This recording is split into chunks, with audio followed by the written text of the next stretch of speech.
The Fix Liberty podcast is presented by the Fix Liberty Project, where we explore the fundamental principles of liberty and morality upon which a free society stands and thrives. Learn more and sign up for our free weekly email newsletter at fixliberty.com.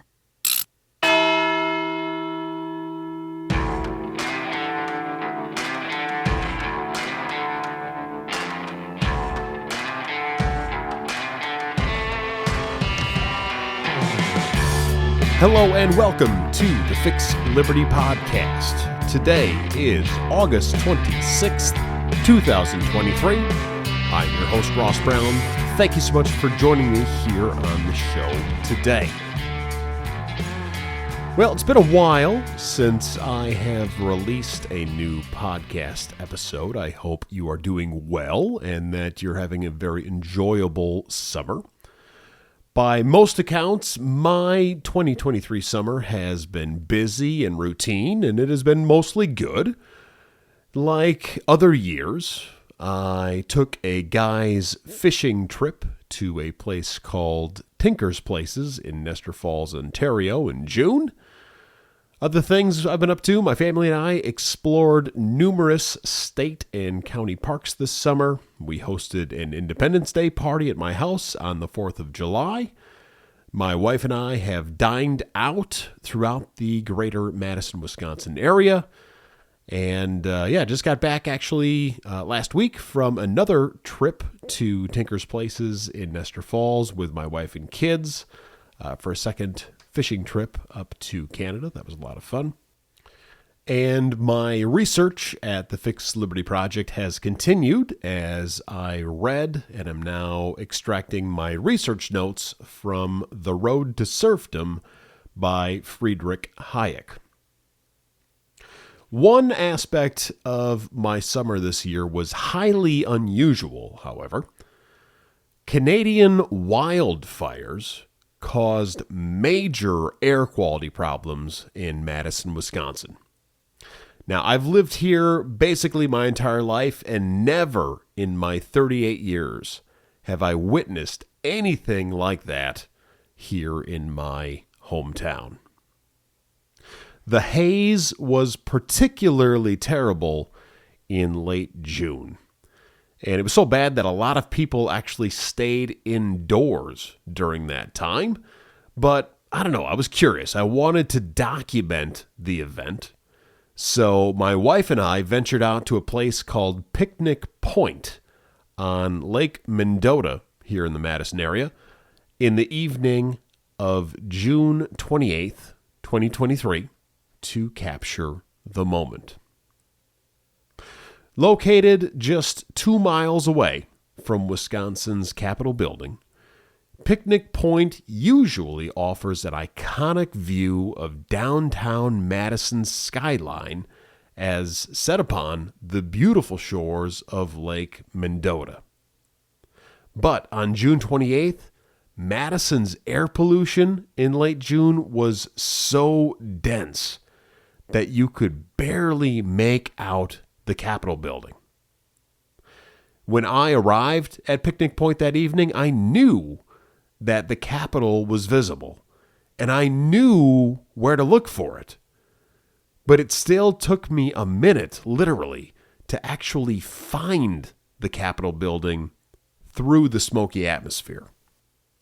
I took a picture of Madison's barely visible skyline that evening, and you can see my picture along with a picture showing what the skyline usually looks like in the show notes for this episode at fixliberty.com/podcast. Madison's smoky haze in late June was not factory or traffic smog, but still, yuck. We were breathing this crap. Now, thankfully, conditions have improved since June, but I do wonder if they will return again sometime in the future.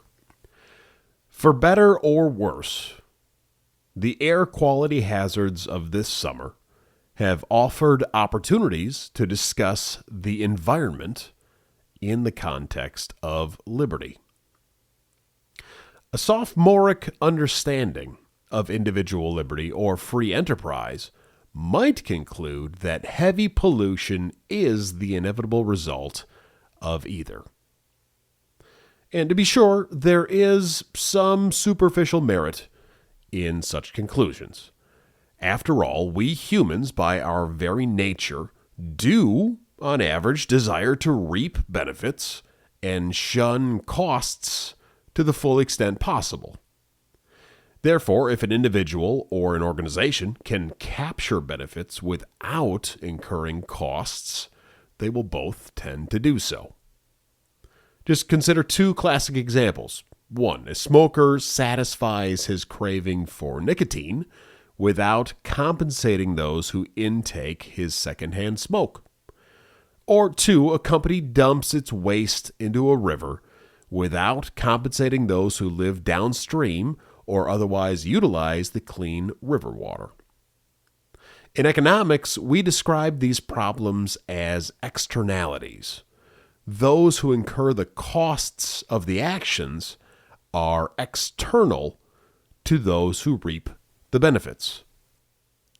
So clearly, externalities are real things. There's no doubt about that. Yet, skeptical conclusions about individual liberty or free enterprise are shallow because liberty is never absolute. After all, individual liberty is the freedom to live life as you see fit, so long as you do not actively impose harm on others.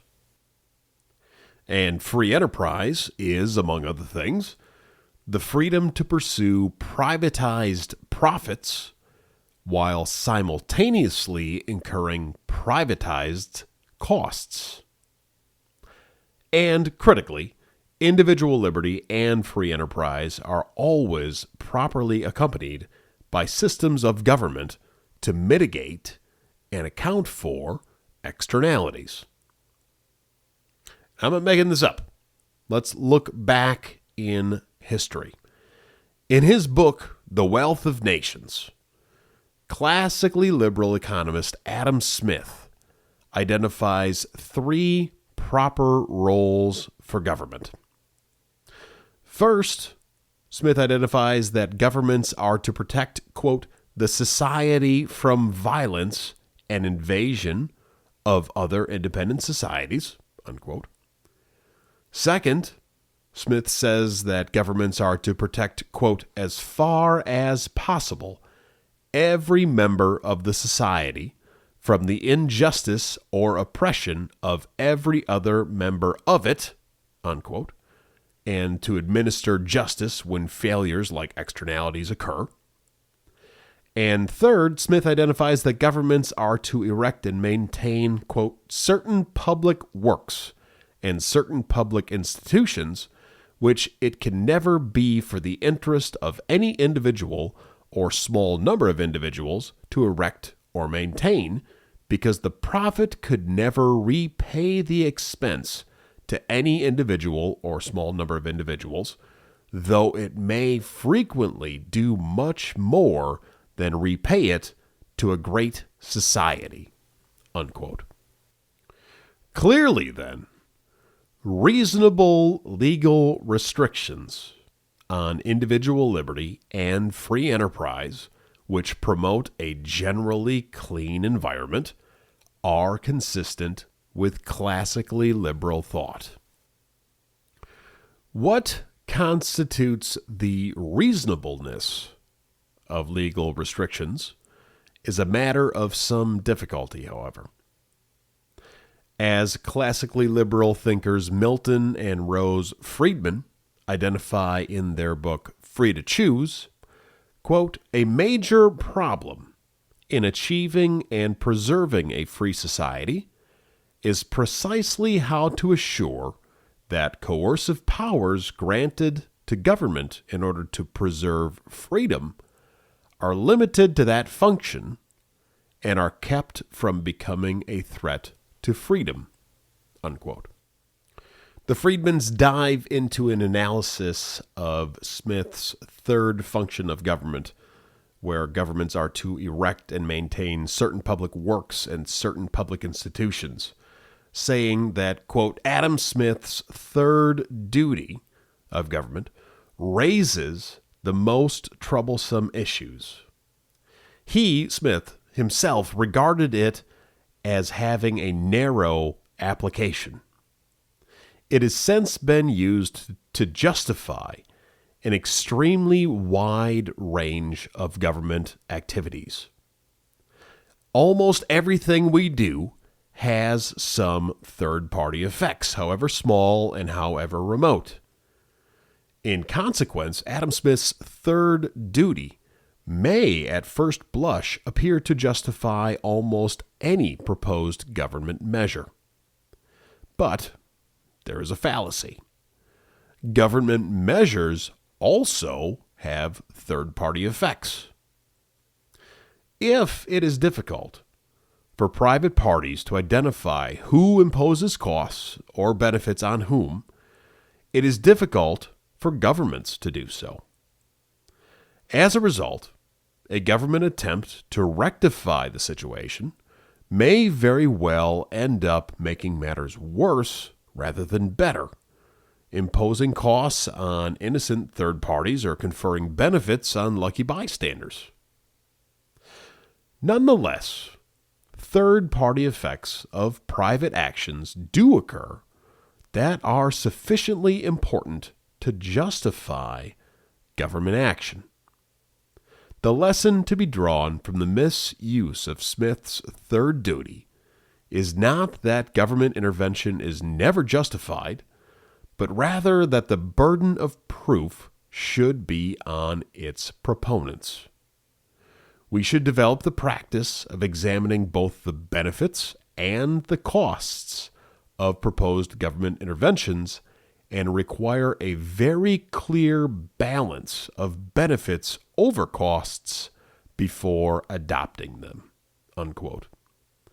And again, that is a synopsis of comments made by Milton and Rose Friedman in their book Free to Choose, spanning a few pages there, pages 30 through 32 in the most recently published edition of Free to Choose. So, good air quality, of course, it's beneficial for every single individual in society. Yet we, every single individual, we pollute the air directly or indirectly every time we turn on our air conditioner, drive a car, fire up the grill, light off a firework, or gather with friends around a campfire. So thus, we do not seek zero air pollution in our society lest we destroy life and liberty in the process, but rather we seek the right amount of air pollution in our society. It's kind of a bizarre thing to say, but it's true. Utilizing the institution of government can help us achieve such a goal by mitigating and accounting for externalities. In addition to outright bans on certain practices, imposing appropriate costs on polluters simultaneously incentivizes cleaner behavior and can also fund pollution cleanup.